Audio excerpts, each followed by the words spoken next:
Ang mga diskurso ni Kristo ng mga huling araw.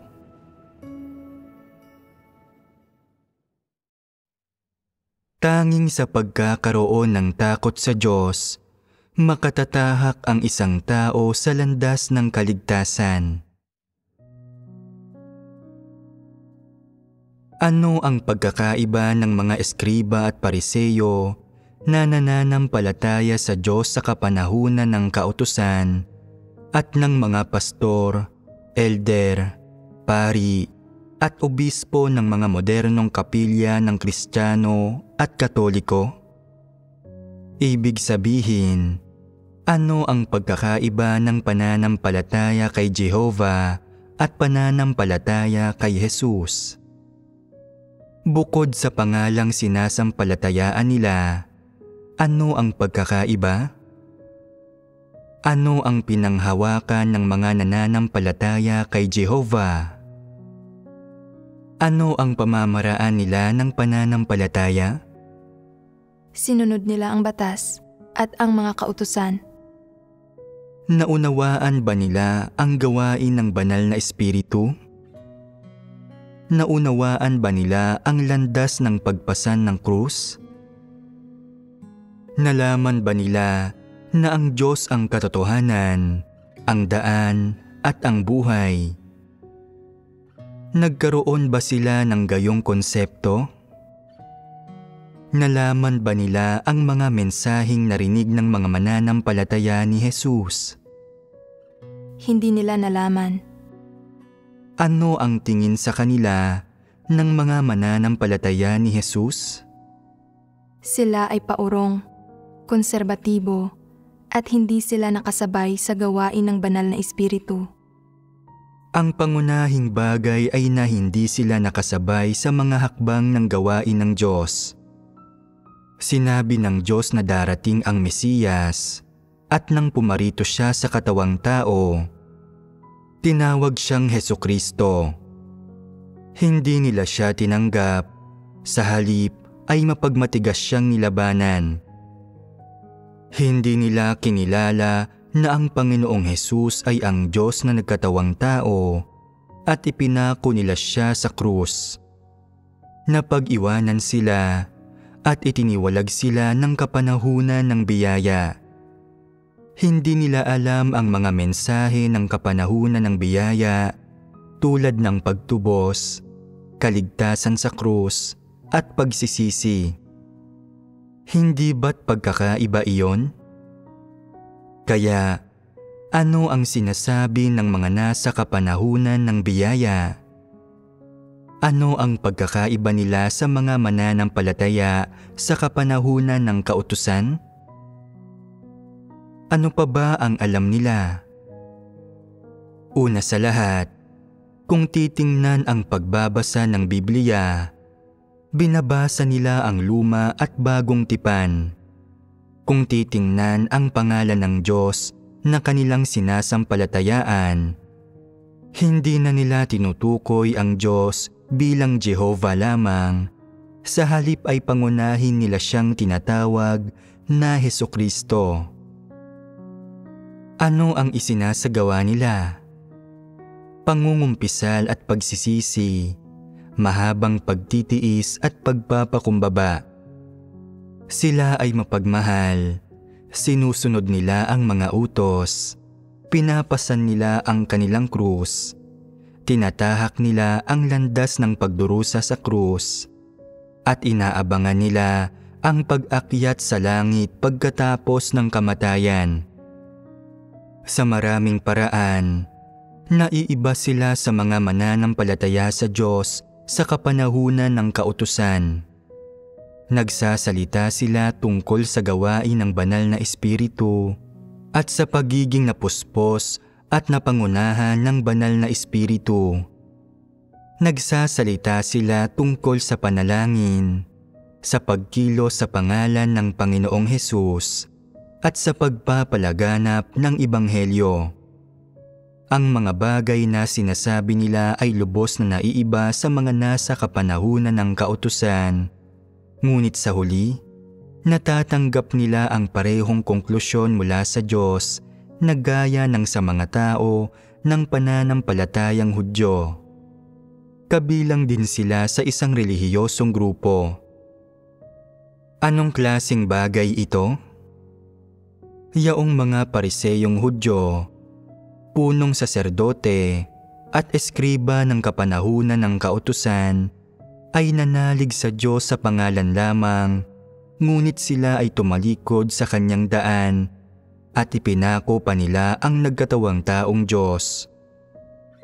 Nakakuha kaya ng pagsang-ayon ng Diyos ang kanilang pananalig? Itinalaga na sila ng Diyos bilang mga tao ng pananampalatayang Hudyo, bilang mga miyembro ng isang relihiyosong grupo. At gayon din, nakikita ng Diyos ang mga nananampalataya ngayon kay Jesus bilang mga miyembro ng isang relihiyosong grupo na hindi niya sila kinikilala bilang mga miyembro ng kanyang iglesia o bilang mga mananampalataya sa kanya. Bakit kaya kokondenahin ng Diyos ang mundo ng relihiyon? Sapagkat ang lahat ng miyembro ng mga relihiyosong grupo, lalo na ang matataas na antas na lider ng iba't ibang denominasyon, ay walang may takot sa Diyos na puso at hindi rin sila mga tagasunod ng kalooban ng Diyos. Lahat sila ay mga hindi mananampalataya. Hindi sila naniniwala sa pagkakatawang tao, lalong hindi nila tinatanggap ang katotohanan. Hindi nila kailanman hinahangad, hinihiling, sinusuri o tinatanggap ang gawain ng Diyos sa mga huling araw o ang mga katotohanang ipinapahayag niya. Sa halip ay diretsyo nilang kinokondena at nilalapastangan ang gawain ng pagkakatawang tao ng Diyos sa mga huling araw. Malinaw na makikita rito ng isang tao na maaaring sumasampalataya sila sa Diyos sa pangalan, ngunit hindi sila kinikilala ng Diyos bilang mga mananampalataya sa Kanya. Sinasabi niya na sila ay masasamang tao, na wala sa kanilang ginagawa ang may katiting na kaugnayan sa Kanyang gawain ng pagliligtas, na sila ay mga walang pananampalataya na taliwas sa Kanyang mga salita. Kung nananampalataya kayo sa Diyos tulad ng ginagawa ninyo ngayon, hindi ba't darating ang araw na kayo rin ay magiging mga relihiyosong lingkod na lamang?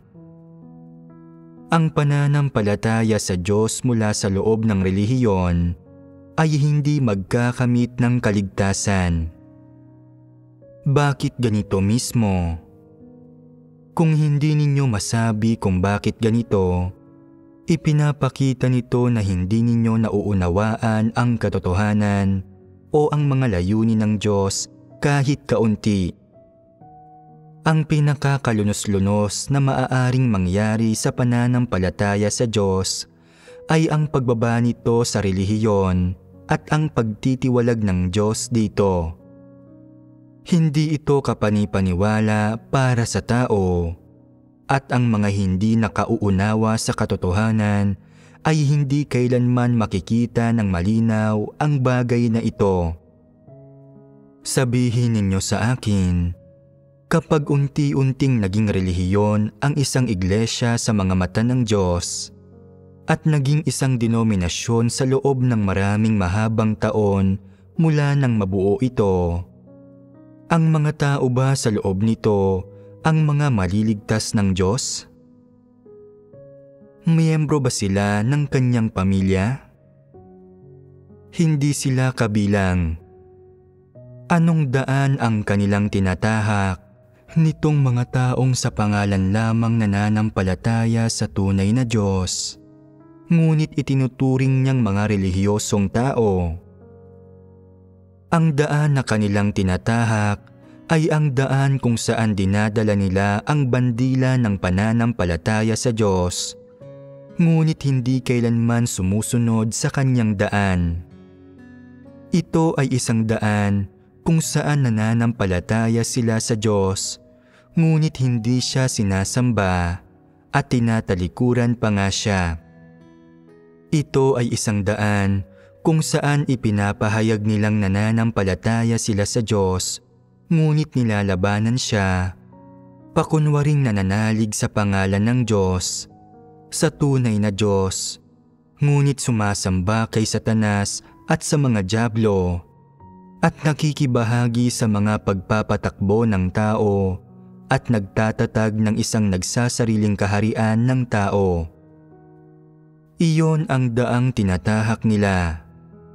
Kung titingnan ang daang tinatahak nila, maliwanag na sila ay isang grupo ng mga hindi mananampalataya, isang pangkat ng mga antikristo, isang grupo ng mga Satanas at dyablo na tahasang lumalaban sa Diyos at gumagambala sa kanyang gawain. Iyan ang diwa ng mundo ng relihiyon. May kinalaman ba ang grupo ng mga gayong tao sa plano ng pamamahala ng Diyos para sa kaligtasan ng tao? Sa sandaling ang mga mananampalataya sa Diyos, gaano man sila karami, ay may paraan ng pananampalataya na natukoy ng Diyos bilang isang denominasyon o isang grupo. Sila rin ay natukoy ng Diyos bilang mga hindi maliligtas. Bakit ko ito sinasabi? Ang isang pangkat na walang gawain o patnubay ng Diyos na hindi nagpapasakop sa Kanya o sumasamba sa Kanya ay maaaring nananampalataya sa Diyos sa pangalan, ngunit ang mga pari at elder ng relihiyon ang sinusunod at tinatalima nila. At ang mga pari at elder ng relihiyon ay sataniko at mapagpaimbabaw sa diwa. Sa makatuwid, ang sinusunod at tinatalima ng mga taong iyon ay ang mga Satanas at mga dyablo. Sa kanilang puso, nananampalataya sila sa Diyos, ngunit sa katunayan, minamanipula sila ng tao, napapailalim sa mga pangangasiwa at kontrol ng tao. Kaya, sa mahahalagang termino, ang sinusunod at tinatalima nila ay si Satanas at ang mga dyablo at ang mga puwersa ng kasamaan na lumalaban sa Diyos at ang mga kaaway ng Diyos. Ililigtas ba ng Diyos ang isang pangkat ng mga taong tulad nito? Bakit hindi? Bueno, ang mga gayong tao ba ay may kakayahang magsisi?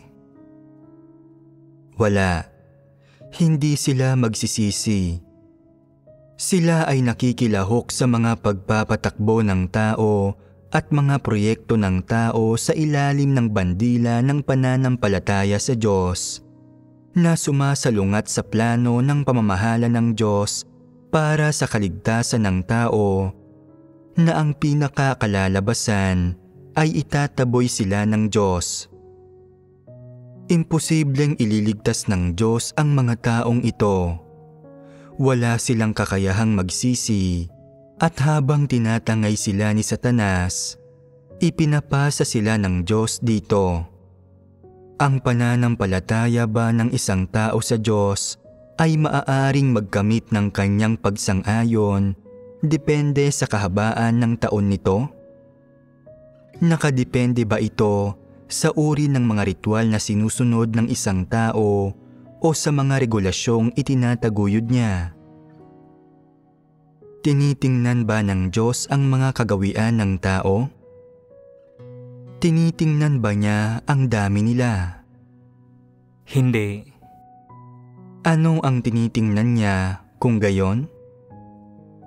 Nang pumili ang Diyos ng isang grupo ng mga tao, sa anong batayan niya sinusukat kung sila ay maliligtas, kung ililigtas ba niya sila? Ito ay batay sa kung kaya nilang tanggapin ang katotohanan. Ito ay batay sa daan na kanilang tinatahak. Bagamat maaaring hindi nasabihan ng Diyos ang tao ng maraming katotohanan sa kapanahunan ng biyaya gaya ng ginagawa niya ngayon. At bagamat hindi kasing partikular ang mga iyon, nagawa pa rin niya noon na gawing perpekto ang tao at mayroon pa ring mga taong nailigtas noon. Kaya, kung ang mga tao sa kasalukuyang kapanahunan na nakarinig ng napakaraming katotohanan at nakauunawa sa mga layunin ng Diyos ay hindi kayang sumunod sa kanyang daan o tumahak sa landas ng kaligtasan, ano ang kahihinatnan nila sa huli? Ang kahihinatnan nila sa huli ay magiging katulad ng sa mga mananampalataya sa Kristyanismo at Hudaismo. Tulad nila, hindi sila maliligtas.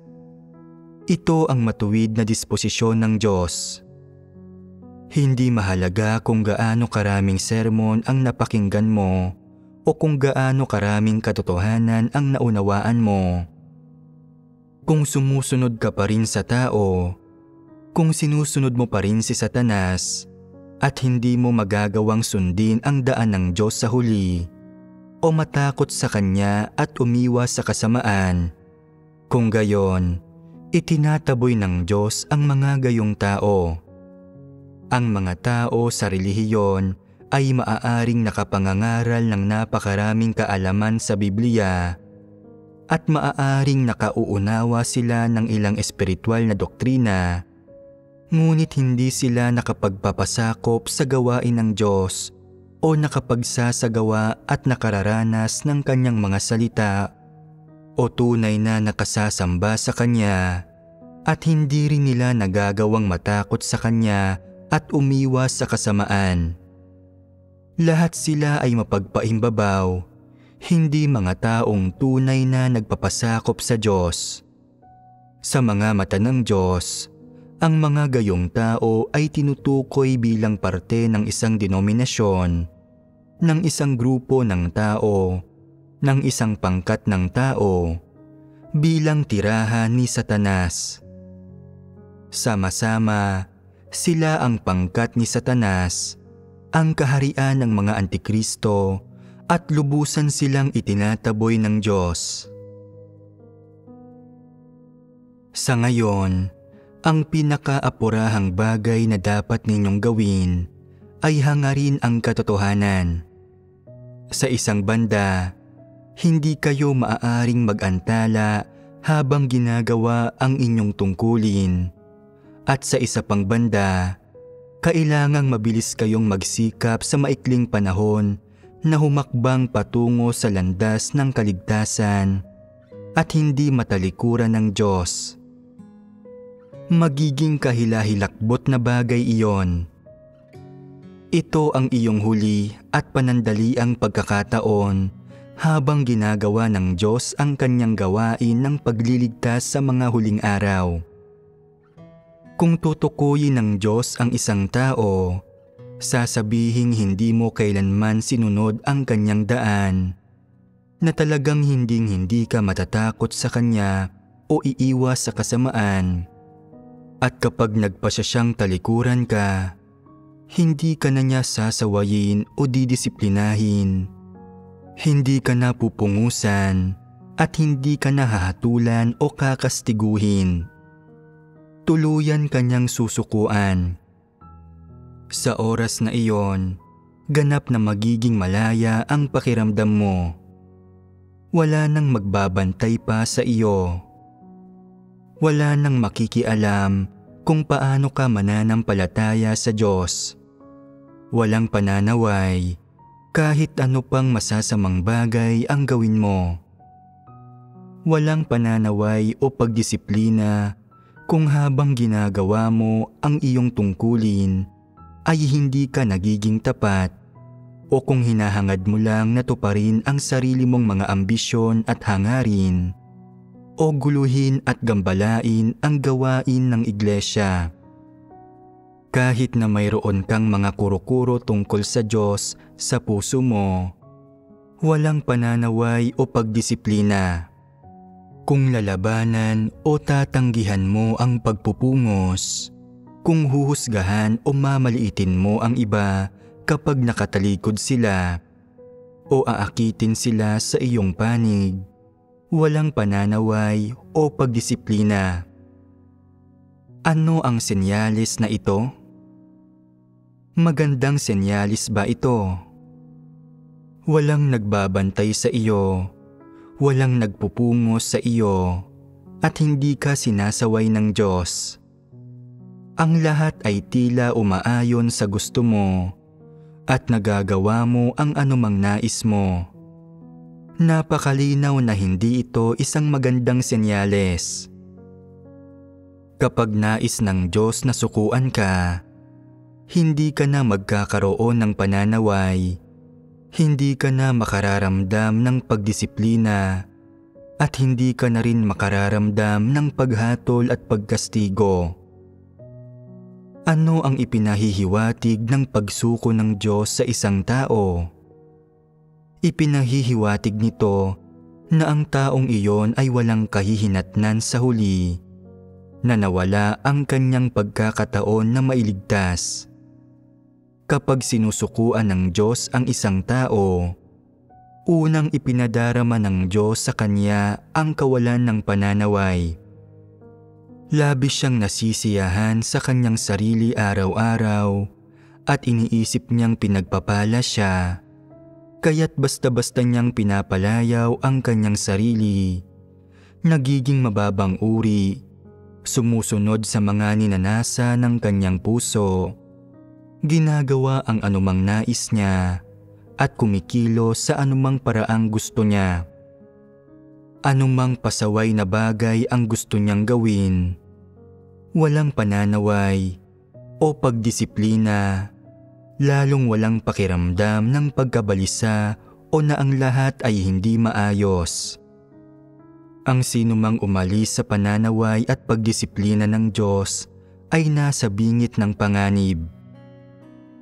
Anong uri ng landas ang maaari niyang tahakin sa susunod? Magsisimula siyang maging mababang uri, pasaway, mapagpalayaw sa sarili, at magiging walang tigil ang kanyang masasamang gawa. Napakalaking problema nito. Sa panlabas, ang ilang tao ay tila namumuhay ng medyo komportable, nang walang kahit isang alalahanin. Ngunit nakikita ng mga nakauunawa sa katotohanan na ang mga gayong tao ay nanganganib, na ayaw ng Diyos sa kanila. Iniwan na sila ng Diyos, at hindi man lang nila alam ito. Ang mga antikristo sa mundo ng relihiyon ay gumugugol ng buong araw ng paghuhusga sa mga salita at gawain ng nagkatawang taong Diyos. Gumagawa ng maraming masamang bagay na lumalaban sa Diyos. Bagamat wala na silang pagdisiplina o pananaway, ito ay dahil iniwan na sila ng Diyos, at sa bandang huli, mahaharap silang lahat sa isang malaking parusa na kung saan wala ni isa sa kanila ang makatatakas. Mula sa bagay na ito, nakikita mo ba ang layunin at saloobin ng Diyos? Kung hindi ninyo hinahangad ang katotohanan habang sumusunod kayo sa Diyos ngayon, maaari kayong umabot sa parehong punto tulad nila, at pagkatapos ay manganganib kayo. Ang inyong kahihinatnan sa huli ay magiging katulad ng sa kanila, tiyak iyon. Kaya ngayon mismo, ano ang pinakakinakailangang gawin kaagad ng mga tao para maiwasang masadlak sa puntong iiwan sila ng Diyos? Dapat naming hangarin ang katotohanan at gampanan ng tama ang aming tungkulin. Bukod sa pagganap ng tama sa inyong tungkulin, dapat madalas kayong humarap sa Diyos, kumain at uminom at magnilay-nilay sa Kanyang mga salita, at dapat ninyong tanggapin ang Kanyang disiplina at patnubay, at matutuhan ang aral ng pagpapasakop. Napakamahalaga nito.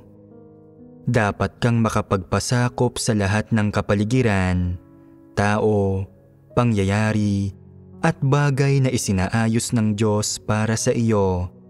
At pagdating sa mga bagay na hindi mo lubos maarok, dapat kang manalangin ng madalas habang hinahanap ang katotohanan.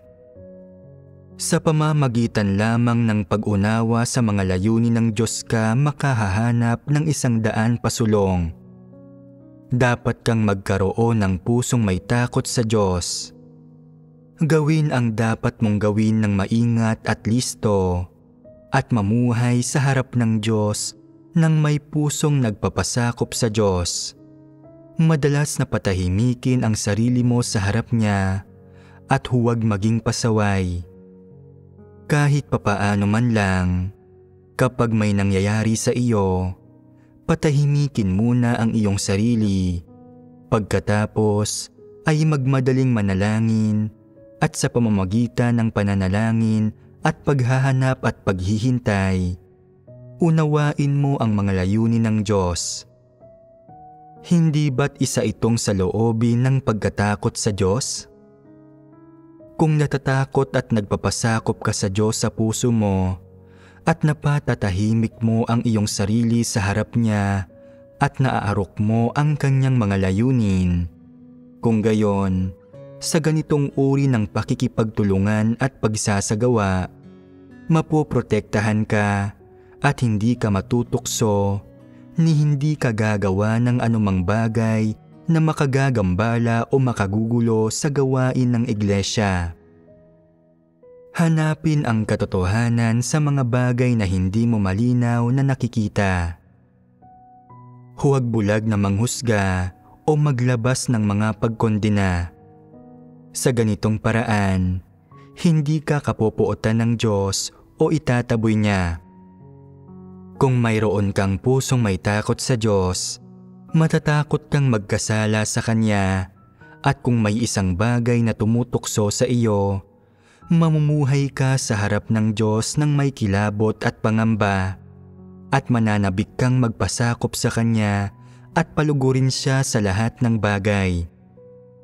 Sa sandaling magkaroon ka ng gayong pagsasagawa at magawa mong mamuhay ng madalas sa gayong kalagayan, na madalas na pinatatahimik ang iyong sarili sa harap ng Diyos at madalas na lumalapit sa Kanya, saka mo lang hindi namamalayang maiiwasan ang tukso at masasamang bagay. Kung walang pusong may takot sa Diyos o may pusong wala sa harapan niya, may ilang kasamaan na makakaya mong gawin. Mayroon kang tiwaling disposisyon at hindi mo ito makontrol, kaya't kaya mong gumawa ng masama. Hindi ba't magiging malubha ang mga kahihinatnan kung sakaling gagawa ka ng gayong kasamaan na bumubuo ng pagkagambala at kaguluhan? Kahit papaano, pupungusan ka, at kung malubha ang nagawa mo, itataboy ka ng Diyos at ititiwalag ka sa iglesia. Gayunpaman, kung mayroon kang pusong nagpapasakop sa Diyos at madalas na napatatahimik ang puso mo sa harap ng Diyos, at kung nangangamba at natatakot ka sa Diyos, hindi ba't magagawa mong manatiling malayo sa maraming masamang bagay? Kung natatakot ka sa Diyos at sinasabing, "Nangangamba ako sa Diyos, natatakot akong magkasala sa Kanya, magambala ang Kanyang gawain at maudyukan ang Kanyang pagkapuot." Hindi ba't isa itong normal na saloobin at isang normal na kalagayan na dapat taglay mo? Ano ang makapagdudulot ng iyong takot? Ang iyong kilabot ay magmumula sa isang pusong may takot sa Diyos. Kung may takot ka sa Diyos sa puso mo, iiwas at lalayo ka sa masasamang bagay kapag nakita mo ang mga ito, at sa gayon ay mapoprotektahan ka. Maaari bang matakot sa Diyos ang isang taong ang puso ay walang takot sa Kanya? Maiiwasan ba nito ang kasamaan? Hindi ba't mga mapangahas na tao ang mga hindi natatakot sa Diyos at hindi nangangamba sa Kanya? Maaari bang pigilan ang mga mapangahas na tao? At hindi ba't gagawin ng mga taong hindi mapigilan ang anumang naiisip nila nang walang pagsasaalang-alang? Ano ang mga bagay na ginagawa ng mga tao kapag kumikilos sila ayon sa sarili nilang kagustuhan, sa kanilang kasigasigan, sa kanilang tiwaling disposisyon? Sa nakikita ng Diyos, masasamang bagay ang mga ito. Kaya, dapat malinaw ninyong makita na mabuting bagay para sa tao na magkaroon ng pagkasindak sa Diyos sa puso. Kung mayroon nito, matatakot ang isang tao sa Diyos. Kapag ang isang tao ay may Diyos sa puso niya at kayang matakot sa Diyos, magagawa niyang manatiling malayo sa masasamang bagay. Ang gayong tao ang may pag-asang mailigtas.